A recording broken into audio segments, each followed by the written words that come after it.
Apple is reportedly planning to drop more than 20 new products over the next 12 months. That's 20.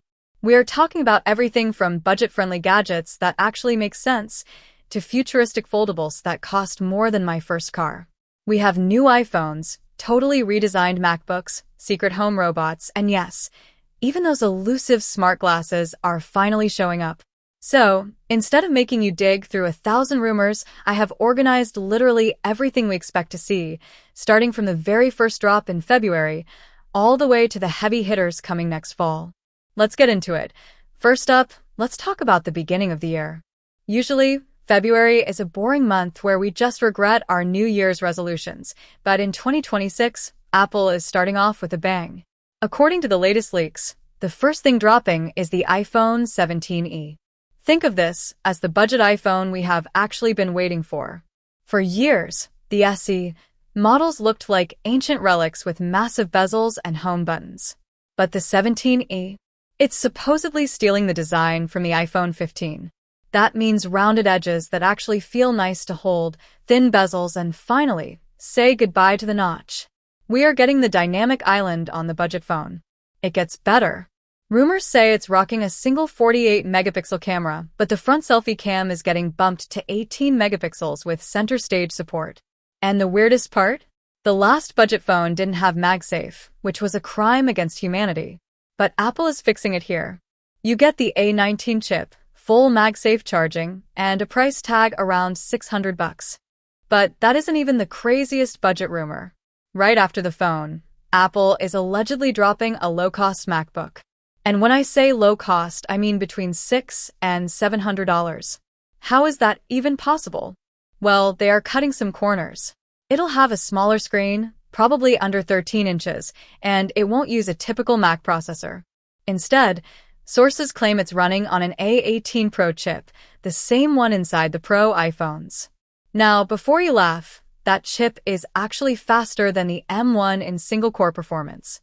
This is basically Apple's way of looking at Chromebooks and saying, game over. Moving a bit deeper into spring, things get a little weird. We have been hearing about this next product forever, and it might finally be time. The HomePad. Imagine if an iPad and a HomePod had a baby. That is what this is. It's a smart home hub with a 7-inch square display that you can either mount on your wall or stick on a speaker base on your nightstand. It's designed to control your smart lights, show you the weather, and handle FaceTime calls. So why the delay? Apparently, Apple is waiting for the new AI-powered Siri to actually be ready. You know, the version of Siri that understands context and doesn't just say, "Here is what I found on the web" when you ask for the weather.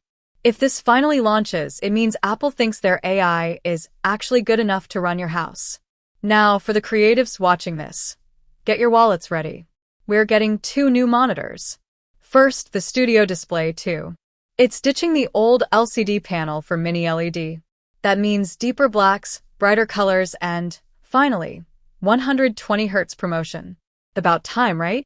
But if you really hate having money, keep your eyes on the Pro Display XDR2. The leaks for this are wild. We are talking about a resolution higher than 6K, maybe even 7 or 8K.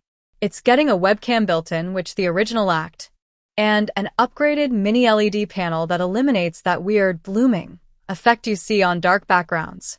It is going to look incredible. It is also going to cost $5,000. So, yeah, start saving now. Before we get to the summer, there are a few smaller updates you should know about. The AirTag 2 is coming. It's been delayed multiple times, mostly because Apple wanted to fix the stocking issues from the first one. The new version is harder to tamper with, so people can't disable the speaker. It also has a better chip inside for precision finding that works at longer distances. We are also due for a new Apple TV 4K. It'll look the same, basically a black hockey puck, but inside it's getting the A17 Pro chip. That is massive overkill for streaming Netflix, but it means the Apple TV will be a legit gaming console for casual games, complete with ray tracing. There is even a rumor about a price drop to $99, but knowing Apple, I'll believe that when I see it. Then we have a barrage of spec bump updates. The MacBook Air gets the M5 chip. The iPad Air gets the M4. The base model iPad gets updated with Apple Intelligence support.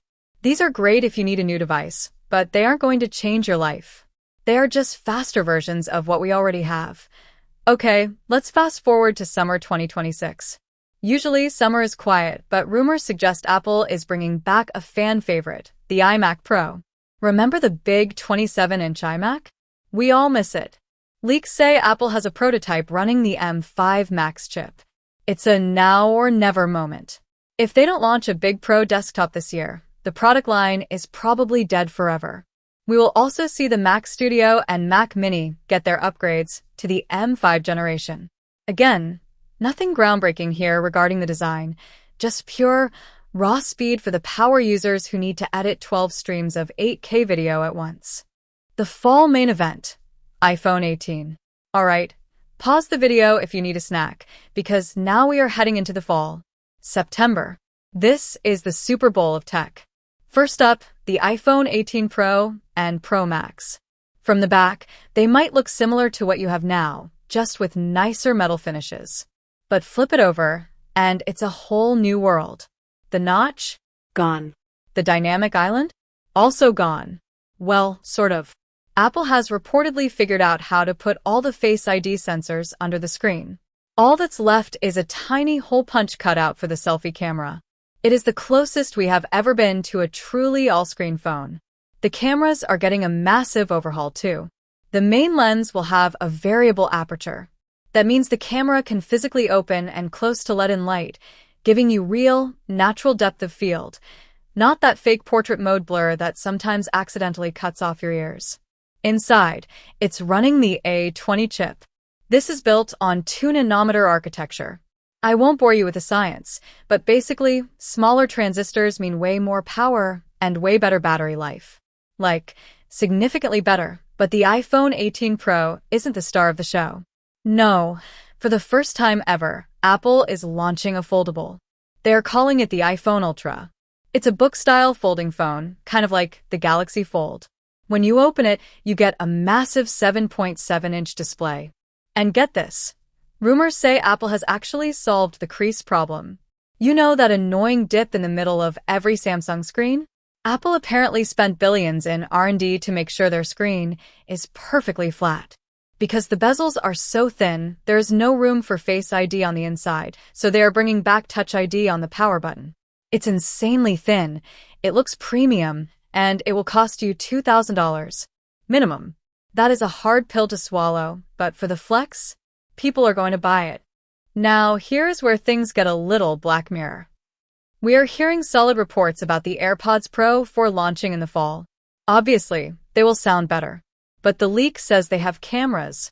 Yes, cameras in your ears. Well, it's for Apple Intelligence. The idea is that the cameras can see what you are seeing. You could look at a landmark and ask Siri, "What is that building?" And it would tell you. Or look at a menu in a foreign language and have it translate in your ear instantly. Technically, it sounds amazing. But socially? I don't know if I want people walking around with cameras pointing out of their ear canals. It feels a little creepy, right? Let me know in the comments if you would actually wear those, because I am skeptical. On the wrist, the Apple Watch Series 11 and Ultra 4 are landing. The big news here is sensors. Apple is trying to move away from algorithms and use actual hard data for health tracking. But the coolest rumor is Touch ID. Code found inside Apple software suggests they might put a fingerprint scanner in the digital crown. This would make unlocking your watch for Apple Pay way more secure and faster than typing in that tiny passcode. And we can't forget the iPad mini. The poor mini hasn't had a good update in ages. But in late 2026, it's going pro. We are talking about an OLED display. This is huge because the current mini screen has that jelly scroll issue and isn't very bright.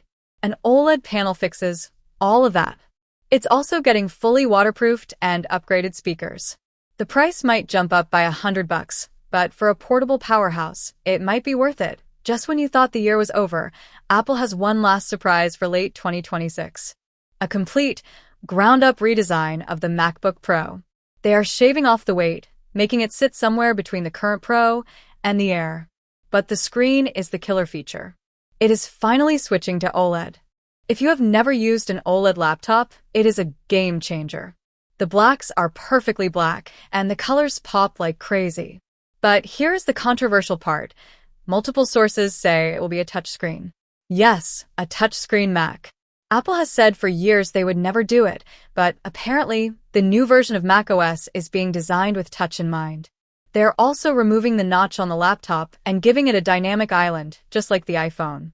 Sadly, still no Face ID because the lid is too thin, so Touch ID stays on the keyboard. Powered by the M6 chips, this thing is going to be an absolute beast. And finally, we have two Wildcard products. First, a home security camera. Apple wants to take on Ring and Nest. It uses end-to-end encryption so Apple can't see your footage, works with HomeKit, and has facial recognition to tell you exactly who is at the door. And secondly, Apple's smart glasses. Now, do not get too excited. These aren't the Vision Pro. They won't transport you to a virtual world. Think of them more like the Meta Ray-Bans.